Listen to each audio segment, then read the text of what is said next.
Okay जी, आ जाओ। सो हमने start करना है हेड टू टेल से। सही है।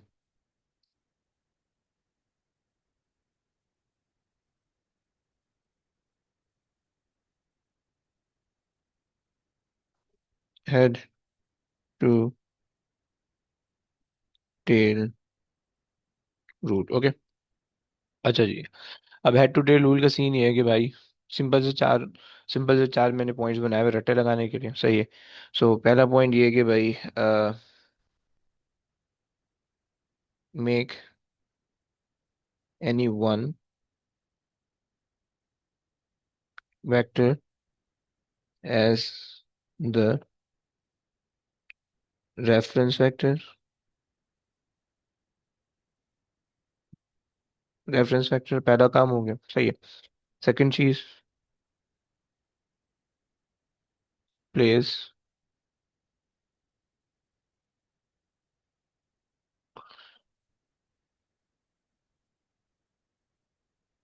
अच्छा जी, place the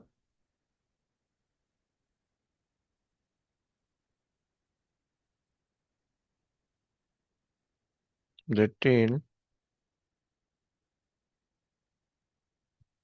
of the second vector on the head of the previous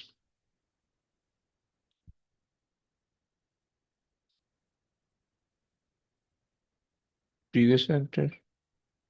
सही है। सेकंड चीज हो गई। एंड देन join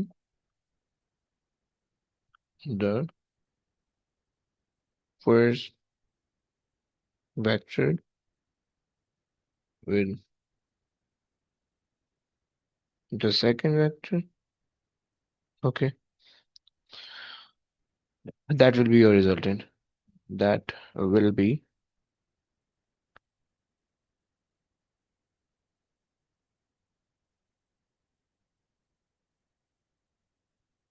सही हो गया। ये तीन चीजें आपके पास हो गई। अब इसके बाद जो है, आ जाओ अब इसको जो है ना अप्लाई करते हैं। सही है। सेम हम डायग्राम ले लेते हैं। सही है। सो हमारे पास आ गई।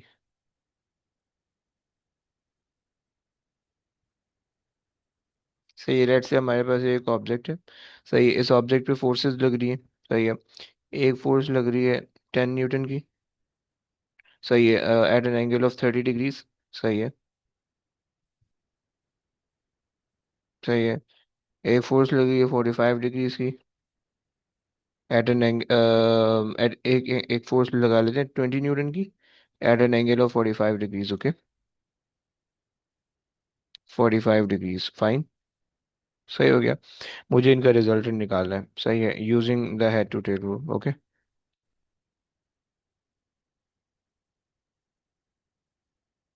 सही है। अबे क्यों, एक सेकेंड।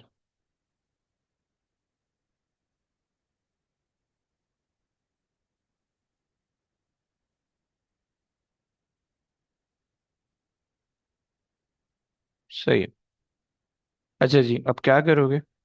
अब करोगे ये कि भाई आपके पास जो है ना फर्स्ट वेक्टर है, आप उस फर्स्ट किसी भी एक वेक्टर को रेफरेंस बना लो और आप उसको यूज कर लो। सही हो गया।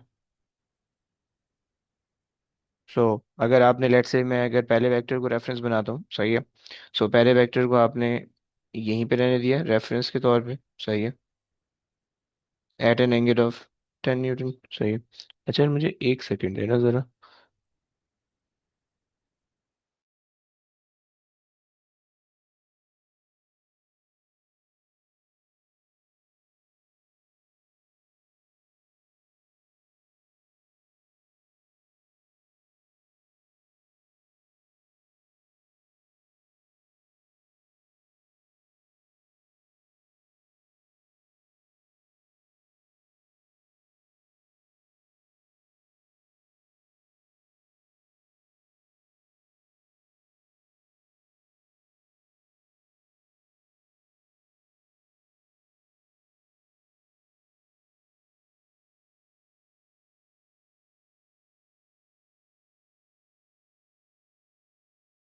ओके भाई आ जाओ।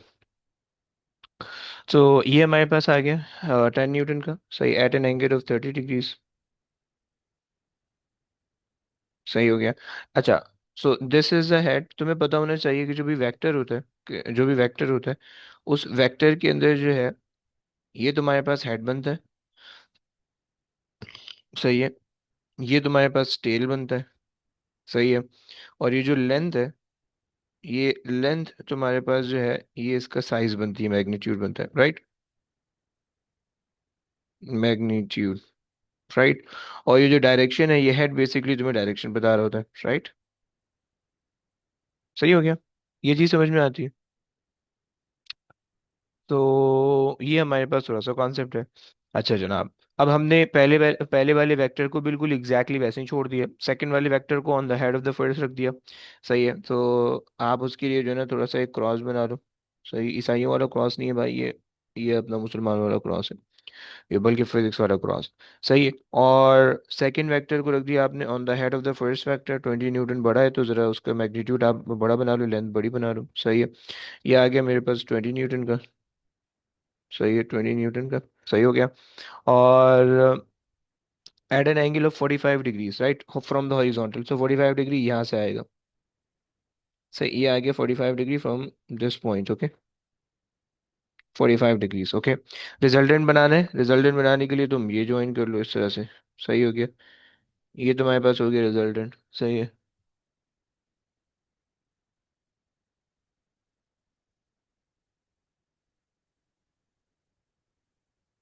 ओके, सही हो गया। तो ये हमारे पास हो गया। अच्छा, 30 डिग्री अगर ये जी रूल कंसिडर करोगे, सो ये अगर 30 डिग्री है तो ये भी 30 डिग्री हो जाएगा। सो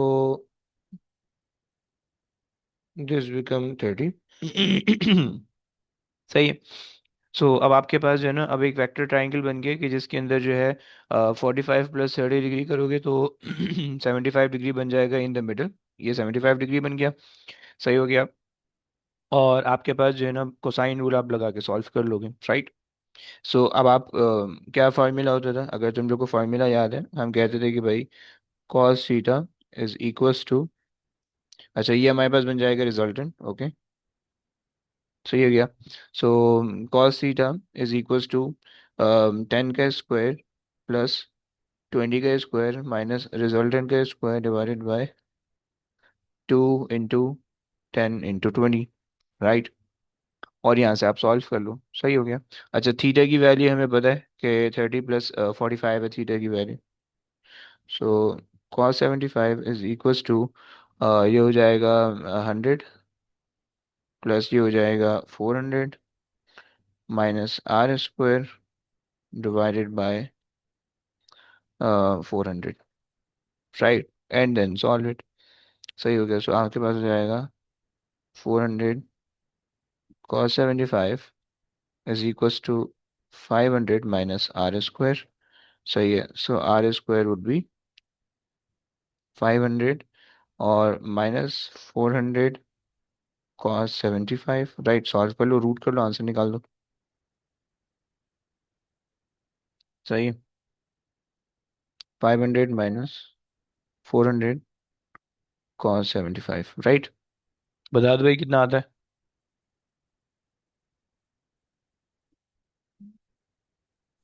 सर थोड़ा सा ऊपर कीजिएगा। क्या चीज? थोड़ा सा ऊपर करेगा ना। ओके। सही।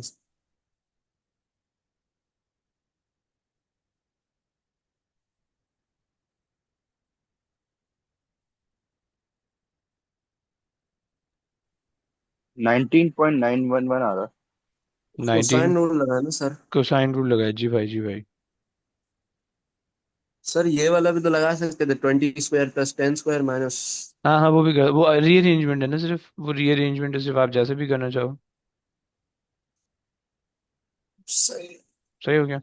सो 19 बचे, 19.1 बता दें, लेकिन 19.911 आ रहा है, तो ओके, 20 हो जाता था।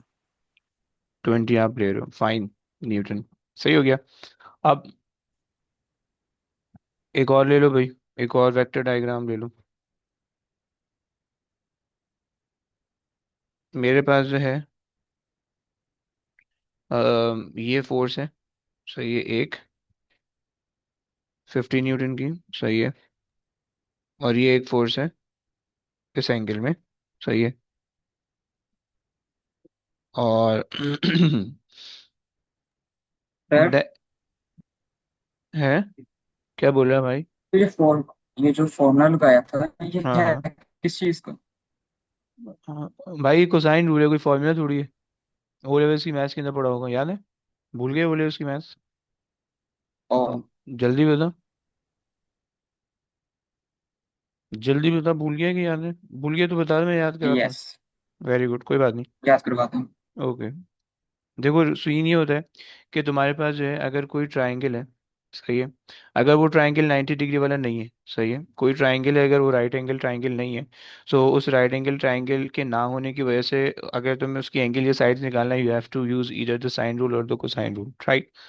अच्छा, साइन रूल के अंदर कंडीशन ये होती है कि you have more angle than sides given, right. Cos rule के अंदर आपके पास जो है ना साइड्स गिवन होती है ज़्यादा, एंगल कम होते हैं, राइट। सही हो गया। लेट्स से कि अब मेरे पास जो है ये एंगल गिवन है, सही है, और ये साइड्स गिवन है, सही है।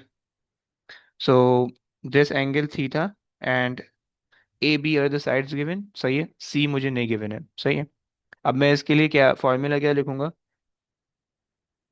cos theta is equals to, angle जो है ना उन दो साइड्स के बीच में एक सैंडविच होनी चाहिए जो आपको जो एंगल पता है, okay. So you should know this angle, okay. And इसके बीच में जो है ना, इसके बीच में जो साइड्स हैं ये आपके पास सैंडविच होनी चाहिए, ओके। सो अब आप इसके लिए फॉर्मूला लिखोगे a square plus b square minus c square divided by 2 into a times b, right. ये फॉर्मूला आप बना लोगे, सही है। अगर आपके पास लेट से ये चेंज हो क्या आता है ट्राइंगल, सही है। लेट से मैं आपको जो है ना ये चेंज कर दूं थोड़ा सा, सही है। मैं बोल दे रहा हूँ कि भाई ये आपको गिवन है इस केस के अंदर, ये जो है ना ये थीटा है, सही है। और आपको जो है A and then B and then C given है, सही है। अच्छा, इसमें से लेट से आपको जो है ना ए फाइंड आउट करना है, ए फाइंड आउट करना है। अब फॉर्मूला कैसे लिखोगे भाई? आप फॉर्मूला कैसे लिखोगे? सो बताओ। एक सेकंड, एक सेकंड, मूसा बताएगा। मूसा कैसे बताएगा भाई?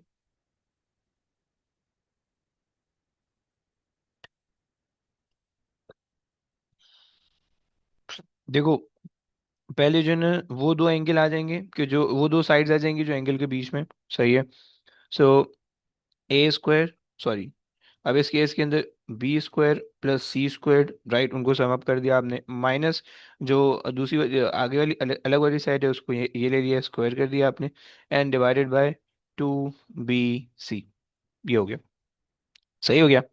भाई समझ रहे हैं? हाँ ना बोल प्लीज। Ji sir. सही हो गया। और इसी तरह से अगर आपके जो है ना कोई भी एंगल गिवन है, कोई भी एंगल अननोन है, कोई भी एंगल नोन है, सही है, तो उसी हिसाब से आप ये फॉर्मूला लगा रहे होगे। क्लियर हो गया भाई? खैर आ जाओ, इसमें भी लग रहा होगा, जी। सही है। बस इसमें याद रखना कि आपको जो है ना दो साइड्स गिवन होंगी और एक एंगल गिवन होगा। कोसाइन रूल जब लगता है कि जब आपके पास जो है ना दो साइड्स गिवन हो और एक एंगल गिवन हो, सही है। So two sides and one angle, angle known, okay. अगर इसका उल्टा है, two angle and one side known, तो उसमें फिर साइन रूल लगता है, सही है। और पहले ये करते हैं फिर उसके बाद साइन रूल की एग्जांपल पे भी जाएंगे, सही है। लेट्स से ये जो है ना मेरे पास 18 न्यूटन की फोर्स है, सही है। अच्छा जी, लगा लो भाई, इसके अंदर लगाओ, क्या होगा? इसका हेड टू टेल रूल जरा बनाओ, कैसे बनाओगे?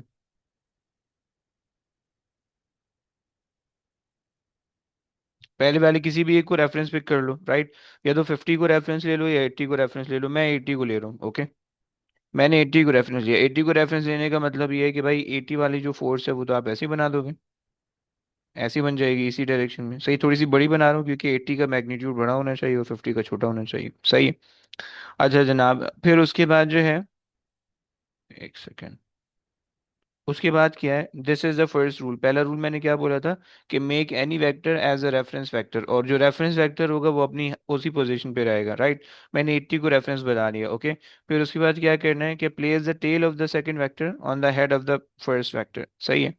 सो tail of the second vector on the head of the first vector का मतलब ये हुआ कि मेरे पास जो 50 है, जो 50 मेरे पास टेल है, tail of the second vector on the head of the first vector, ये मैंने रख दिया भाई। सही हो गया, सही हो गया। ये मेरे पास हेड था प्रीवियस वाले वेक्टर का, और ये टेल थी नेक्स्ट वाले वेक्टर की, मैंने एक दूसरे के ऊपर रख दिया, सही है। So this is 50 and this is 80, right. और इन दोनों को कनेक्ट कर दो, ये आपके पास बन गया रिजल्टेंट, ओके। ये आपके पास आ गया, सही है रिजल्टेंट। देखो कभी भी इस पे एतबार नहीं करना कि ये 90 डिग्री बन रहा है, ओके। ये मोस्ट ऑफ द टाइम ये एंगल 90 डिग्री लगेगा, बट 90 डिग्री होगा नहीं, ओके। सही हो गया। सो 80 हो गया, 50 हो गया, and this is R, okay. देखो डायरेक्शन हमेशा फर्स्ट से सेकंड की तरफ होने वाली है, सेकंड से फर्स्ट की तरफ नहीं जाना। डायरेक्शन हमेशा फर्स्ट से सेकंड की तरफ होने वाली है, ओके। अब याद करोगे जो हमारा एंगल था वो 120 का था यहाँ पे, ये 120 आ रहा था, सही, ये वाला एंगल 120 आ रहा था, सही है। 120, राइट। सो ये वाला एंगल कितना आ जाएगा भाई? सर ये 120 तो नहीं है। क्या चीज? सर अबे ये ऐसा चमाट 50 के पड़ेगा ना। हाँ बोलो बोलो 50 बोलो। के साथ 120 बना रहे हैं ना। हाँ हाँ, तो 50 यहाँ पे था, तो 120 ये था। ओ लेवल की मैथ से भाई, देख जेड लो रूल तो, वाला। दोबारा से देख लो। अगर जेड रूल कह रहे हो तो वो कह लो, जी रूल कह लो, सही है। क्योंकि अगर आपके पास एक दो लाइनें होती हैं पैरेलल, अगर एक एक ही एक लाइन है, सही, और दो पैरेलल लाइन को वो कट कर रही है, सो जो ये वाला एंगल होता था और जो ये वाला एंगल होता था वो बराबर होते थे, ऐसे ही होता था। जी। तो ये चक्कर है, सही है। सो अब यहाँ पे जो ना हमने बस ये लगाया है, सही है। सो अगर तो आपके पास आपने फोर्स को नीचे शिफ्ट किया, 120 यहाँ पे आ गया, तो 60 ये आ जाएगा, क्योंकि एक स्ट्रेट लाइन पे 180 डिग्री बनता है, सही हो गया। ये बन गया। अब इसमें वो लगा दो, अब इसमें जो है ना, क्या बोलते हैं अपना, कोसाइन रूल लगा के सॉल्व कर लो इसको, सही है।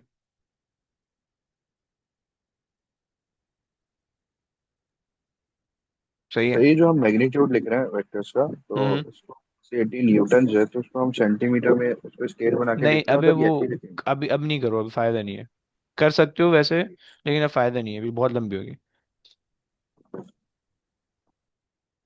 ओ लेवल्स में तो वो हम कर लेते थे, बट ए लेवल्स में भी वो कर सकते हो, बट मैं भी वो सिखा नहीं रहा हूँ फिर वो एक और मेथड आएगा, वो एक और स्केलिंग वाला, तुम लोगों को फिर समझ में नहीं आएगा, तो खैर है, इसको छोड़ो। अच्छा जी सो ये बना लो, ये देख लो भाई। अब तुम्हारे पे कॉस रूल कैसे लगेगा? कॉस 60, सही है। जो साइड्स गिवन है उनको स्क्वायर कर दो, 50 का स्क्वायर प्लस 80 का स्क्वायर, राइट, माइनस आर का square, right, divided by 2 into 80 into 50, right. ये तुम्हारे पास हो गया सिंपल सा कॉन्सेप्ट, राइट। अच्छा जी, सॉल्व करके बता दो भाई कितना आता है।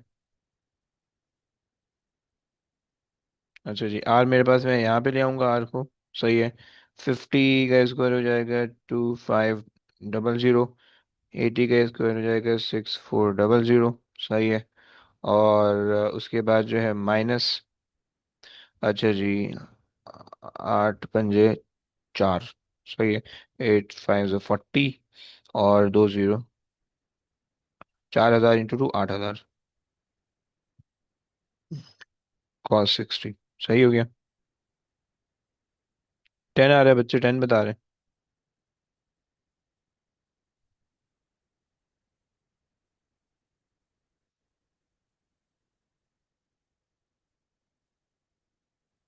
सही है जनाब।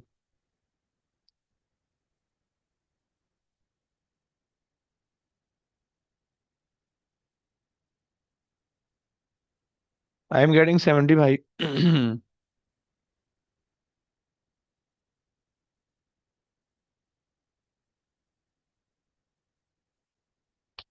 चलो एक और क्वेश्चन देख लो, हो गया, ये समझ में आ गया।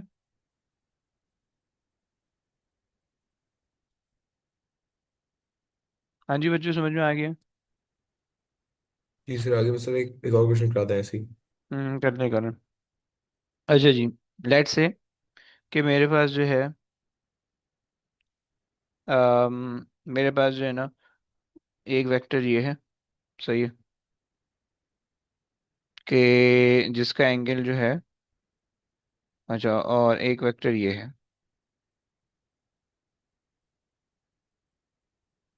सही हो गया। ये दो वेक्टर्स, सही। एंड जो फर्स्ट वेक्टर का जो एंगल है, वो मेरे पास आ रहा है फ्रॉम द हॉरिजॉन्टल, ये आ रहा है 20, एंड ये आ रहा है from the horizontal, let's say ये आ रहा है 70, ओके।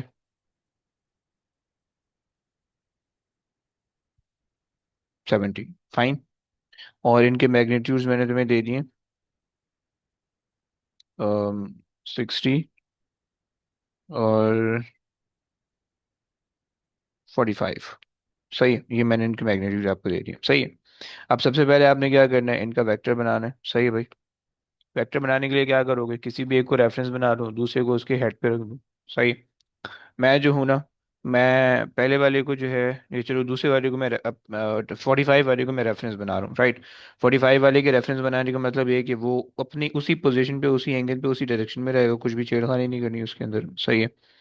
ये आ गया, और इसका जो एंगल दिया हुआ है तुम्हें, वो ये दिया हुआ है, सही हो गया। ये आ गया 20 का एंगल आ गया ये, सही है। अच्छा, अब इसके हेड पे, पीछे दूसरे वाले का टेल रख दो आप, इसके हेड पे दूसरे का टेल रख दिया आपने, सही है। ये आ गया, ओके। और ये जो है वो हॉरिजॉन्टल से ये 60 है, और ये हॉरिजॉन्टल से कितना है, हॉरिजॉन्टल से ये है 70, राइट। तुम्हें पता है, तुम्हें पता है कि जो ये, अगर तुम जी रूल के हिसाब से देखो, सही है। सो अगर ये 20 है तो ये भी 20 होना चाहिए, सही हो गया। सो ये तुम्हारे पास 20 हो जाएगा, ये 90 बन गया, सही है। और जो वेक्टर बनेगा तुम्हारे पास, वो वेक्टर कहाँ से कहाँ तक बनेगा, यू बनेगा, सही है, फर्स्ट से सेकंड की तरफ बन जाएगा। ये तुम्हारे पास वेक्टर बन गया, सही हो गया। अच्छा जनाब, अब तुम्हें जो है, ये पता है 45 है, 45 न्यूटन, सही। ये पता है 60 न्यूटन है, सही है। अब 45 और 60 न्यूटन जो है, 45 और 60 न्यूटन, और बीच में एंगल तुम्हें पता है 90 डिग्री। अब या तो कॉस कोसाइन रूल ये लगा तो लो, या पाइथागोरस से हो जाएगा। पाइथागोरस से लगा लो। पाइथागोरस लगा सकते हो, या फिर कॉस रूल लगा लो, सही है। तो मैं लेकिन कॉस रूल लगाना चाह रहा हूँ ताकि तुम्हें अंडरस्टैंडिंग आ जाए, सही है। वो एट द एंड वो पाइथागोरस ही बन जाएगा, सही है। लेकिन तुम्हारे पास जो होगा, वो तुम्हारे पास ये हो जाएगा कि कॉस 90, सही है, इज इक्वल्स टू, जो दो साइड्स हैं, जो एंगल के बीच में जो सैंडविच हुई है, सही है, नहीं, जो एंगल साइड्स के बीच में सैंडविच हुआ हुआ है।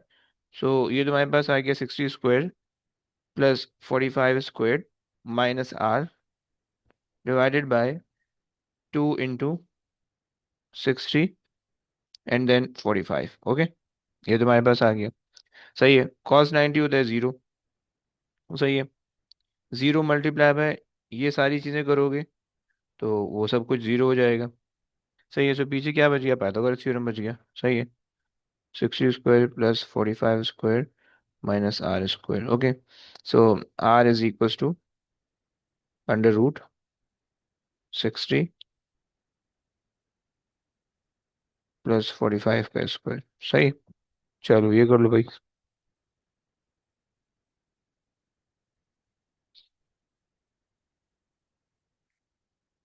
अच्छा जी, कितना आता है? ये फॉर्मूले में आर स्क्वायर था ना, फर्स्ट फर्स्ट 90 में। जी जी जी, इसीलिए तो रूट किया। वो आपने ऊपर स्क्वायर नहीं लगाया। अच्छा, ओके।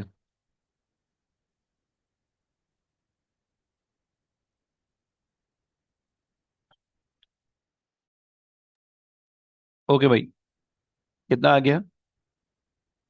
आप लोग कह रहे हो 75, बच्चे बता रहे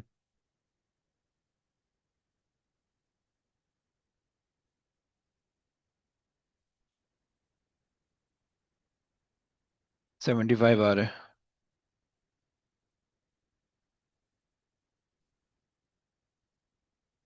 ओके। चलो, अब ये बात हो गई है। और यहाँ तक हमारा वेक्टर ट्राइंगल या head to tail rule complete हो गया, सही है। न्यूटन थर्ड लॉ के अंदर, न्यूटन सेकंड लॉ के अंदर हमने कहा भाई रिजल्टेंट फोर्स किस तरह से फाइंड आउट करनी है, तो ये तरीका था रिजल्टेंट फोर्स फाइंड आउट करने का, सही है। अब जो है, यहाँ से आगे जो चीज़ हमने देखनी है वो हमने देखनी है, कुछ एप्लीकेशन देखनी है न्यूटन सेकंड लॉ की, okay. So application of Newton second law, सही है। तो हमें बताया कि भाई न्यूटन सेकंड लॉ जो है वो बेसिकली क्या है, F is equals to M A, right. Change in momentum और चेंज इन टाइम भी हम ले रहे होते हैं, और उसको सिंप्लीफाई करें हम एम भी ले लेते हैं। और एम ए कब यूज करते हैं, when the mass is constant, okay. ये हो गया बात, ये हो गई बात। अच्छा जनाब, अब आ जाओ जरा इसको यूज भी कर लेते हैं। इसको यूज कैसे करेंगे भाई,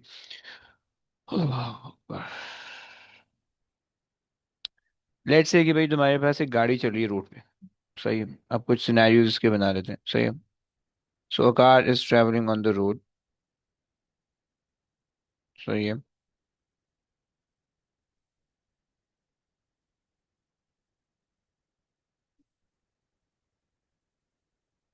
सही है, ये हमारे पास आ गई गाड़ी, सही है। एंड इसको जो है ना वो इंजन फोर्स प्रोवाइड कर रहा है 2000 न्यूटन की, सही है। And let's say this is the only force acting, सही हो गया। ये ना व्हील हवा में लग रहा है, ये इससे मुझे उलझन हो रही है, सही है। अच्छा जी, 2000 न्यूटन की फोर्स लग रही है, सही है। और इसका मास जो है गाड़ी का वो हमारे पास है 600 kgs, right. Newton second law कैसे लिखोगे, F is equals to M A, simple सा, सही है। और फिर उसके बाद क्या कर दोगे, 2000 divided by mass which is 600, आपके पास आ जाएगी एक्सेलरेशन, सही है। कितनी आ रही है भाई, आपके पास आ जाएगी 3.33 and so on, right, metre per second square. पहला केस हो गया, राइट। अच्छा जी, दूसरा केस, यही सेम गाड़ी है, इसके ऊपर हम कुछ ना कुछ फ्रिक्शंस ऐड कर लेते हैं, सही है। और फ्रिक्शन को ऐड करने के बाद देख लेते हैं कि भाई अब क्या बन रहा है हमारे पास, सही है। लेट्स से सेकंड केस हमारे पास है, अब यहाँ पे जो है ना फ्रिक्शनल फोर्स भी एडेड है, सही है। There is a friction acting in this direction of 500 newton, सही है। अब न्यूटन लॉ कैसे लिखोगे, अब आप जो न्यूटन लॉ लिखोगे वो लिखोगे भाई ड्राइविंग फोर्स, सही है, minus the frictional force is equal to M A, right. अब आप जो है वो F equal to M A नहीं लिख सकते हो डायरेक्ट, अब रिजल्टेंट फोर्स निकालना पड़ेगा आपको, सही है। सो रिजल्टेंट फोर्स जब आपने निकाली तो आपके पास क्या आ जाएगी भाई, 2000 minus 500 is equal to M A, सही हो गया। सो हो जाएगा 1500 divided by 600 equal to M A, सही है। So A is equal to 6 1 6 6 2 2.5, 2.5 acceleration आ गई, सही हो गया भाई। ओके जनाब। अब उसके बाद तीसरी चीज, तीसरा रूल हमारे पास इसी चीज को जो है ना थोड़ा सा और इसके साथ कुछ और होशियारी कर लेते हैं, सही है।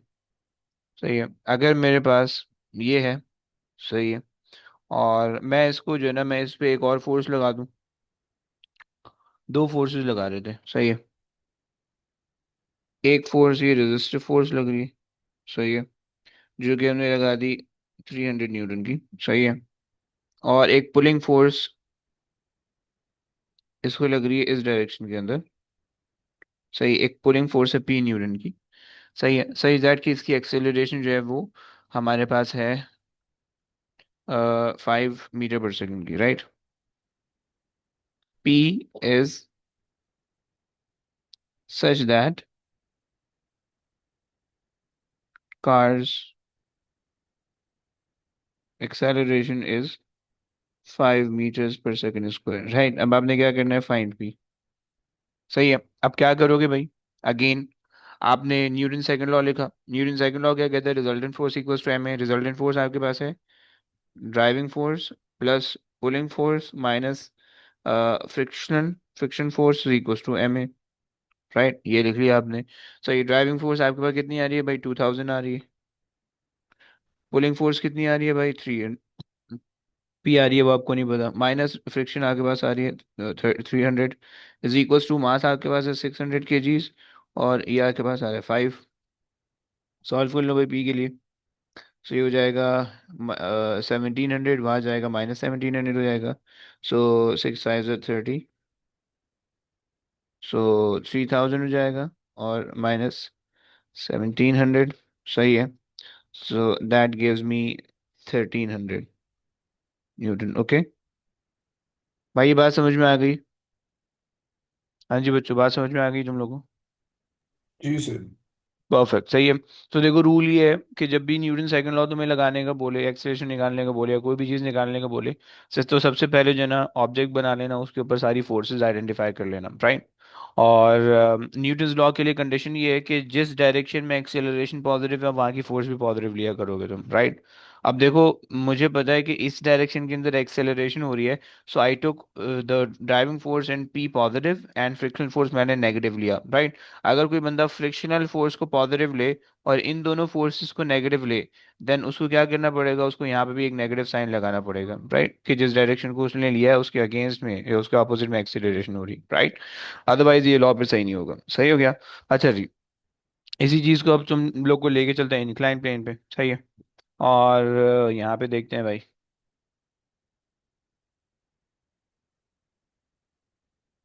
Incline plane. कल के पेपर में भी ये क्वेश्चन आया था इंक्लाइन प्लेन का, सही है। अच्छा जी, सेम स्टोरी है भाई। आपके पास जो है,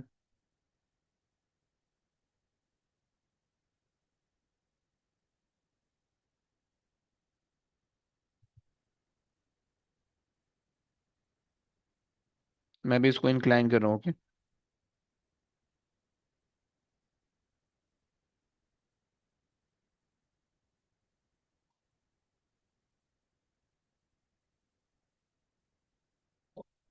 सही है, ये मेरे पास आ गई गाड़ी। सही है, जो कि ज़मीन से थोड़ी उठी हुई है, मैंने ज़मीन पे उसको लगा दिया। सही है, और मैं इसको कर देता हूँ incline at some angle. Okay, ये मेरे पास हो गई इंक्लाइन। सही है। अब देखो क्या होगा, इंक्लाइन प्लेन पे जो है ना, वेट तुम्हें किस तरह से लग रहा होगा, पहले तो उसको देख लो। सही है, वेट तुम्हारे पास लग रहा होगा एग्जैक्टली डाउनवर्ड। ये आपके पास आएगी वेट। सही है, और ये आपके पास है angle of inclination, theta. Okay. अब देखो, जो कि वेट एग्जैक्टली डाउनवर्ड लग रहा है, तो अब आपको वेट को ब्रेक करना पड़ेगा उसके कंपोनेंट के अंदर, क्योंकि अगर तो कोई भी फोर्स वर्टिकल या हॉरिजॉन्टल लगती है प्लेन के, राइट, प्लेन ये है जहाँ पे गाड़ी चल रही है, सही है। अगर तो उससे कोई हॉरिजॉन्टल फोर्स लगे या वर्टिकल फोर्स लगे, तो कोई मसला नहीं है। अगर कोई डायगोनल फोर्स लगेगी, you have to break it into its components, right. तो इसके दो कंपोनेंट बनेंगे बच्चों, देखो ये रट्टा लगा लो, ये हमेशा ऐसे ही कंपोनेंट बनेंगे, कभी चेंज नहीं होंगे, सही है। एक होगा वर्टिकल कंपोनेंट, सही है, always perpendicular to the surface, right. सही है, और दूसरा होगा हॉरिजॉन्टल कंपोनेंट इस डायरेक्शन में। ओके, सही हो गया। और ये जो एंगल थीटा बन रहा है ना, वो एंगल थीटा यहाँ पे आ जाएगा, right. This becomes a theta, right. हमेशा रूल याद रखो, ये हमेशा इसी तरह से होगा। सही है, लॉजिक वॉजिक मैं अभी नहीं समझा रहा, सही है। बस सिर्फ हमेशा इसको याद रखो कि ये हमेशा ऐसे ही होने वाला है। सही हो गया। अब ये तुम्हारे पास हो जाएगा। अब अगर लेट से तुम्हारे पास इसका मास है m, सही है, सो ये हो जाएगा mg cos थीटा, और ये हो जाएगा mg sin थीटा। ओके, सही हो गया। अब तुम्हें पता है कि कोई भी चीज़ अगर तुम स्लोप पे रखते हो तो वो डाउनवर्ड मूव होती है, राइट। वो डाउनवर्ड इसलिए मूव होती है कि भाई ये जो mg sin थीटा है ना, ये ऑब्जेक्ट को नीचे पुश कर रहा होता है, राइट। और जो mg cos थीटा ये वेट के साथ बैलेंस हो, नॉर्मल रिएक्शन फोर्स के साथ बैलेंस हो जाता है, राइट। जो फ्लोर है, फ्लोर जो है वो गाड़ी पे उतनी फोर्स लगाता है mg cos थीटा की, राइट। सही हो गया। सो mg cos theta is basically balanced by the contact force from the ground. सही हो गया, contact force from the ground. सही है, ये बात हो गई है। तो इस क्योंकि इस डायरेक्शन में ये इस डायरेक्शन में फोर्सेस बैलेंस है, right. M G cos theta is equal to the contact force, तो इसमें कोई एक्सेलरेशन नहीं है। जब फोर्सेस बैलेंस होती है कोई एक्सेलरेशन नहीं आती, सही है। जो वर्टिकल जो हॉरिजॉन्टल डायरेक्शन में वहां पे फोर्सेस बैलेंस नहीं है। सो पहले केस के अंदर आप क्या दोगे कि भाई M G sine theta is equal to M A, right. अब जो भी मास होगा उसके हिसाब से आप ले लो, मास से मास अगर चाहो तो कैंसिल भी कर सकते हो। सो तुम्हारे पास सिंप्लीफाइड इक्वेशन ये बन जाएगी, g sine theta equals to a, right. ये तुम्हारे पास बन जाएगी, सही हो गया। एक और सिनेरियो देख लो बच्चों, इसको जरा ऊपर कर देते हैं। इंक्लाइन प्लेन का एक और सिनेरियो देख लो। सो लेट्स से कि भाई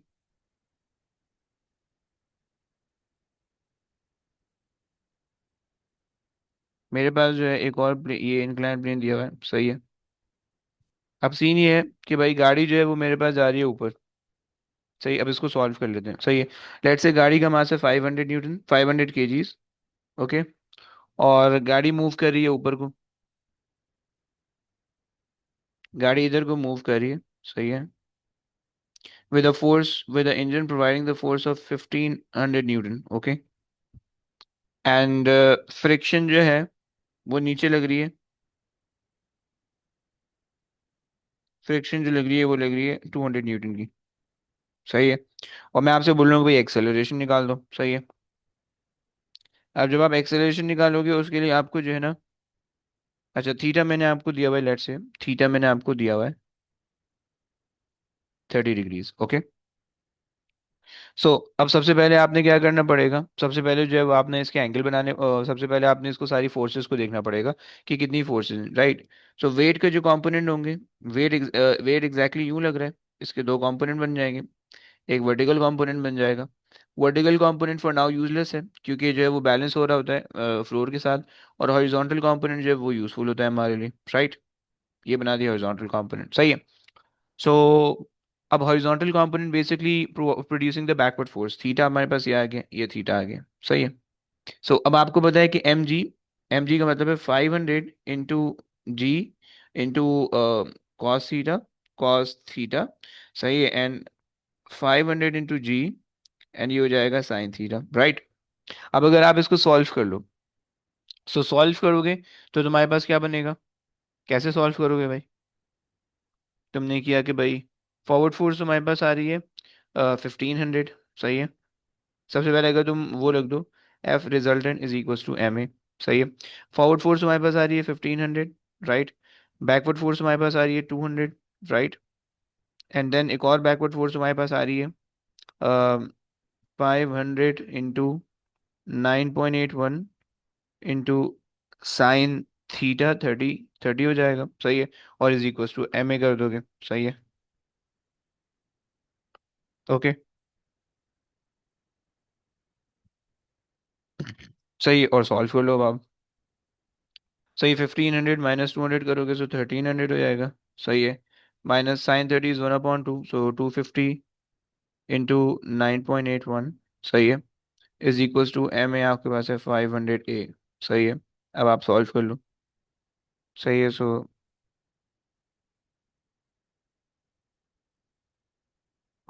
ब्रो वेट का कंपोनेंट बनाते हैं ना हम, ये देखो ना, एम जी कॉस थीटा और एम जी साइन थीटा, सही है। वेट के कंपोनेंट है ना, वेट आपके पास इस डायरेक्शन में, इसके दो कंपोनेंट है सर, सही है। एक कंपोनेंट ये है और एक कंपोनेंट ये है, समझ लो। सो इस वजह से क्लियर।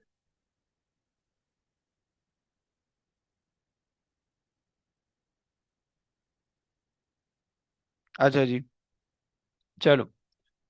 अब यहाँ पे हम अब इसको सॉल्व कर लो बस, जो भी आंसर आ रहा है। 13 - 250 इंटू 9.81 और डिवाइडेड बाय 500। तो तुम्हारे मेरे पास जो एक्सेलरेशन आ रही है वो आ रही है -2.305। ओके, अब ये -2.305 आ रही है, दैट बेसिकली शोज कि तुम्हारे पास जो है ट्रॉली ऊपर नहीं जा रही बल्कि नीचे जा रही है, राइट? उसका जो वेट है और जो फ्रिक्शन है वो बहुत ज्यादा है, वो नीचे जा रही होगी। Okay, is that clear? हाँ जी। सो यहाँ तक जो है वो हमारे पास न्यूटन्स लॉ की दो चीजें हो गई, सही है। अबे वही सॉल्व करेगा चमार पड़ेगा, ये पूरा कैलकुलेटर में जाएगा। 500 × 9.81 × sin 30 करोगे तो पूरा सॉल्व होगा, सही है। वो sin 30 जो होता है 1/2 होता है, 1/2 से मैंने इसको सिंप्लीफाई करके 250 कर दिया, सही। सो मेरी होशियारी में मत पढ़ो, ये उसको ये बस कैलकुलेटर में डालोगे सॉल्व हो जाएगा, सही। ओके, चलो बस यहाँ पे क्लास रुकते हैं अभी, एक और क्लास है मेरी। सो यहाँ पे क्लास रुकते हैं, अब नेक्स्ट क्लास के अंदर जो है ना, ये शायद एक क्लास में और चले, सही है। सो नेक्स्ट क्लास के अंदर प्रॉब्ली जुम्मे के दिन ये कंप्लीट हो जाएगा, सही है। और ये एक थोड़ा सा लंबा चैप्टर है, फिर उसके बाद जो है वो हमारे पास छोटे छोटे चैप्टर है, सही है। और बस अभी फिलहाल यहाँ तक रुकते हैं, मैं इसके कुछ क्वेश्चन भेज रहा हूँ, इसके बस प्लीज अटेम्प्ट करना। और बाकी जो है ना छोड़ देना, न्यूटन थर्ड लॉ बाकी है थोड़ा सा, बाकी इसके अलावा जितने होंगे वो तुमसे हो जाने चाहिए। ओके, चलो मैं क्लास एंड कर रहा हूँ, और इंशाल्लाह अब रात में मिलते हैं, सही हो गया। चलो ओके गाइस, टेक केयर बच्चों, अल्लाह हाफिज़। अल्लाह हाफिज़ सर। अल्लाह हाफिज़।